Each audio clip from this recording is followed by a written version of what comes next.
Here comes another week of workouts. This week we're going to target the full body again, and we're going to work through some metabolic circuits.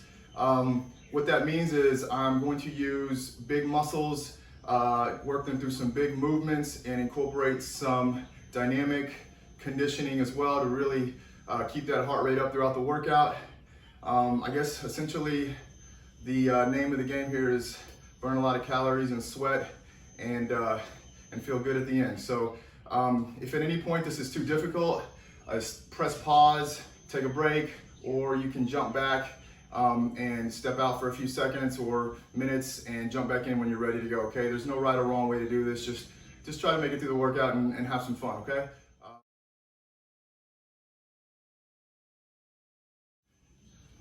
All right, guys, here we go. We're starting with the warm-up. We're gonna work through 4 movements for 3 rounds, and we are going to start in a standing position. We're gonna do a Cossack squat. We're gonna do the first 10 reps really safe and in a higher position, and then we're gonna get a little lower to get to deepen that stretch, okay? So we're gonna drop side to side here, trying to stretch one end of the legs and work the other side, kind of loosen up those knees and really get those joints fired up.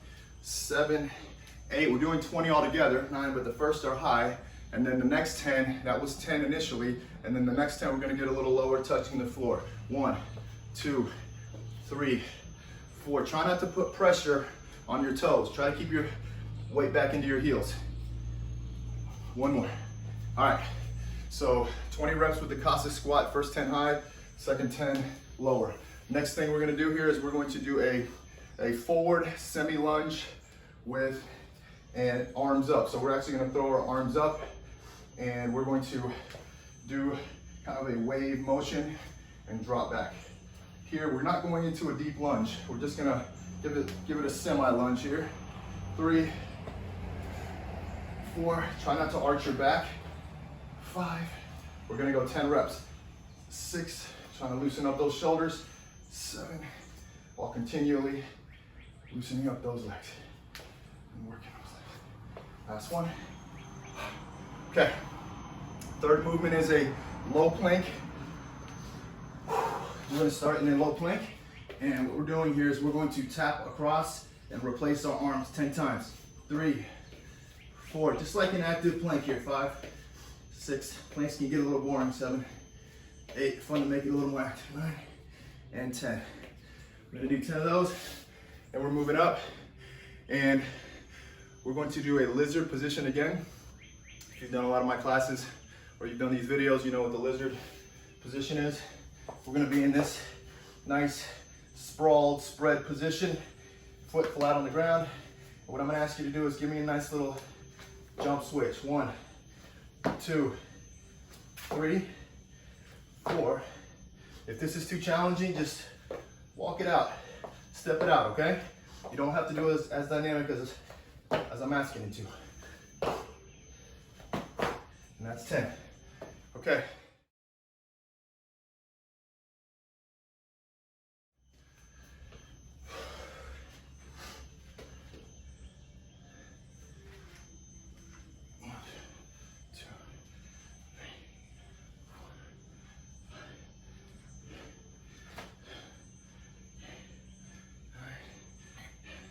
To the floor.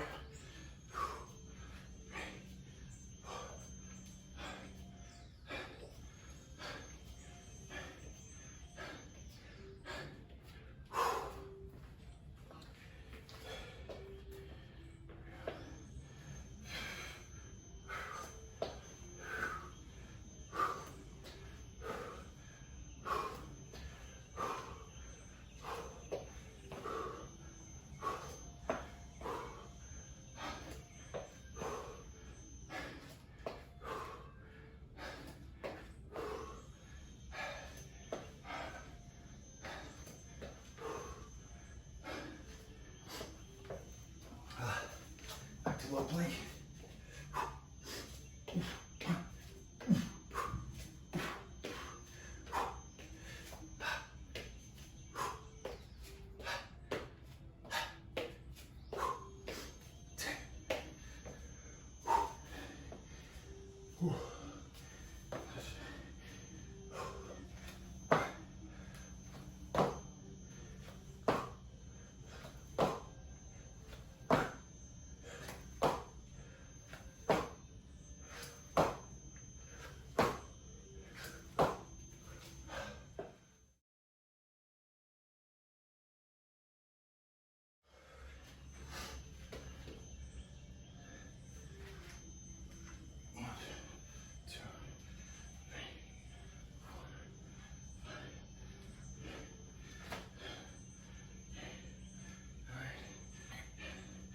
floor.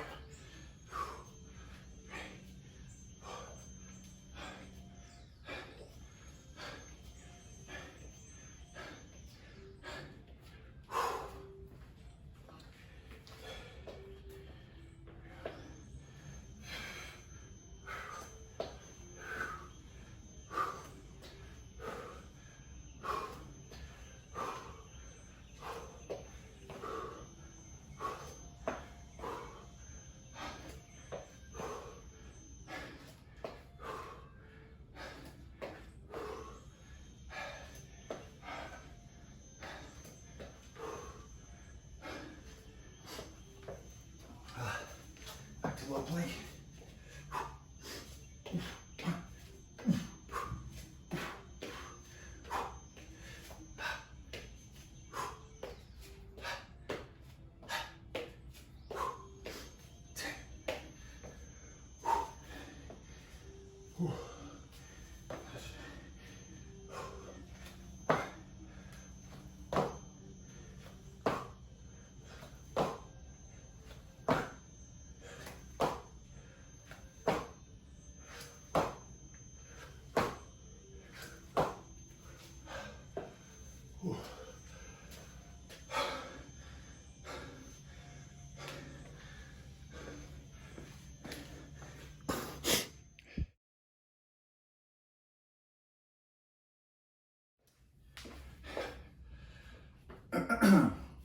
All right, guys, we're working into circuit 1 here, and we are going to do 4 different movements again for 3 rounds. I coordinated these movements so that you're never really overworking one aspect of the body, okay? So there should be some nice flow into the next movement and allowing you to really get the most out of each exercise.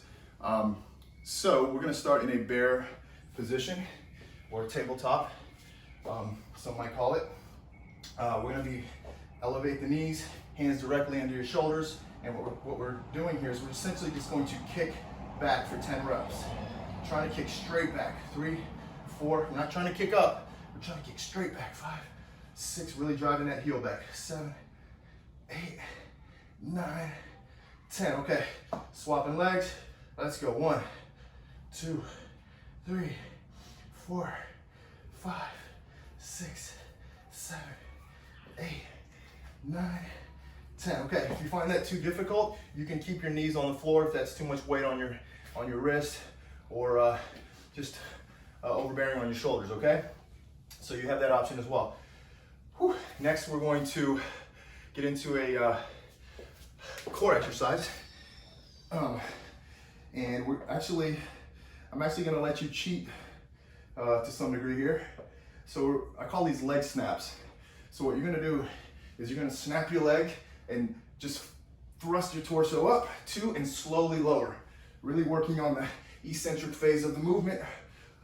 4, 5, if you want 6, a trainer secret. 7, that's where all your 8 magic happens with your strength development, is the eccentric phase of the movement. That's 1, 10. So you can really get a lot of work done by working on that slow drop back. Here we go, other leg. 1, so we're doing 20 all together. 2, 10 and 10 on each leg. 3, 4, 5, keep the chin up. 6, enough space for a rather large apple under your chin.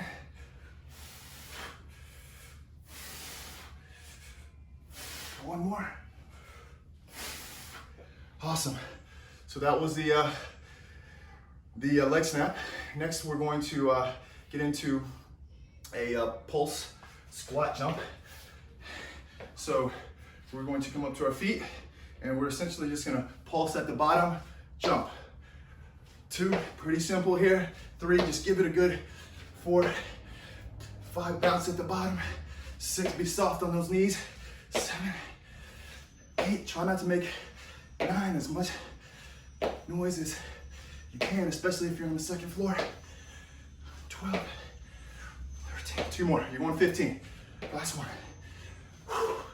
Okay. That one should really get your heart rate up. That was the leg portion of this circuit. So we're gonna actually get into the conditioning part, and we're gonna combine two exercises here. Mountain climbers and burpee, and the burpee. So we're gonna do a mini set of 10 mountain climbers and 1 burpee. So every 10 mountain climbers, you jump in, and you can either call it a burpee or a jump up, whatever. Just make sure that you get up and you get back down into the mountain climber position, okay? And you continue on for 5 little sets. So here's how it's gonna look. Hands directly on the shoulders. Here we go, 1, 2, 4, 5, 7, 8, 9, 10. From there we jump in, 1, jump back out, 1, 2, 4, 5, 6, 8, 9, 10. Jump in, up. Remember, we're doing 5 of these. 1, 2, 4, 5, 7, 8, 9, 10. That's 3. 2 more. 1, 2, 4, 5, 6, 8, 9, 10. Here's 4. 1 more. Jump up. 1, 2, 4, 5, 6, 8, 9, 10. And 5. Whew.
Okay, working into circuit number 2.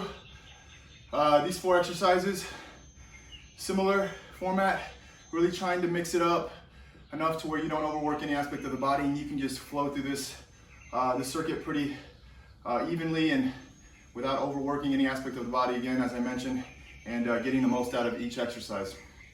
So we're gonna start with a hand release push-up, or as I like to call it, cheat-proof push-up here. So as you imagine, we're gonna get into a push-up-ish position. We're actually gonna start on the floor here, and what I want you to do is keep your hands close to your armpits, shoulders as far down away from your ears as possible, okay? This is really important so you don't damage or put your shoulders in a compromised position. So here we are. I want you to also tighten up your core as much as you can, stiffen your core up and your glutes at the same time, okay? So those 2 areas are tight. You're getting ready, you're kind of putting pressure into the floor, and you're gonna just drive out of that position off the floor and right back down. Lift the hands, push through again. Lift the hands, push through again. We're gonna release the hands, as I mentioned, hand release push-ups here. 4, 5, 6, 7, 8, 9, 10. If you want to make that a little easier, you can do it on your knees. Same concept, lifting the hands, pushing through, making sure your core and your glutes are still pretty engaged and stiff. All right, next exercise we're going into is a core exercise again.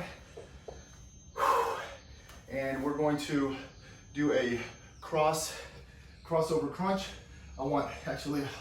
I'll start this way. One arm down here, one arm extended. We're going to reach across and try and lift the shoulders, reaching for that leg across the body. 4, 5. The key to this is really trying to get as much of that upper torso. 6 as you can get off the floor. 7, while looking up. 8, don't look at your feet because we don't want to. 9, put your neck in a back position either. 10, keep that neck aligned, looking up at the sky the whole time. Here we go, same side, same thing on the other end. 1, 2, and as I mentioned, the eccentric phase of a movement is always the most important. 3 for strength development. 4, so if you can, lower slow. 5, it'll enhance the workout. 6, or exercise a ton more. 7, 8, looking up. 9, one more. And 10. Whew. All right, so we're gonna go back up to our feet. We're gonna hit our legs here, and we're going to do a pulsing lunge. And the key here is actually keeping those arms elevated throughout this movement, okay? We're just gonna add a little extra weight onto our body and try to make it a little more of a stability exercise here. So we are in a lunge position, and we're just gonna pulse at the bottom here. 2, 3, I want you to stay right here. 4, that 90-90 bend with your knees. 7, 8, 9, 10. Okay, we're gonna switch at 10. Let's do the other side. 1, 2, 3, 4, 5, 6. Pushing through that front heel. 8, 9, 10. Good job. So you've got 10 and 10 on each leg here. And then from there, we're going to play off of that movement a little bit. We're actually gonna do a sprinter skip. So we're actually gonna do like a semi-lunge exercise, and we're gonna make it a little more dynamic. So we're gonna step back with one of our legs and jump up and drive that leg forward. 2, step back with it. 3, drive it forward. To 4, bringing that knee up. 5, 6, as you can see. 7, I'm jumping on the other foot. 8, to make it a little more dynamic. 9, and intense. 10, you don't have to jump. You can just stay on the floor if that's enough. Okay, if that really gets your heart rate up, if that's what you're feeling. All right, we're gonna go to the other leg here. So touch the floor, jump. 1, 2, wow, I'm sweating. 3, a lot of humidity. 4, 5, hope you can forgive me. 6, sorry for the sweaty mess. 7, 8, 9, 10. Okay, so that's one round of the second circuit. We're gonna do that again for 2 more. Great job.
Huh.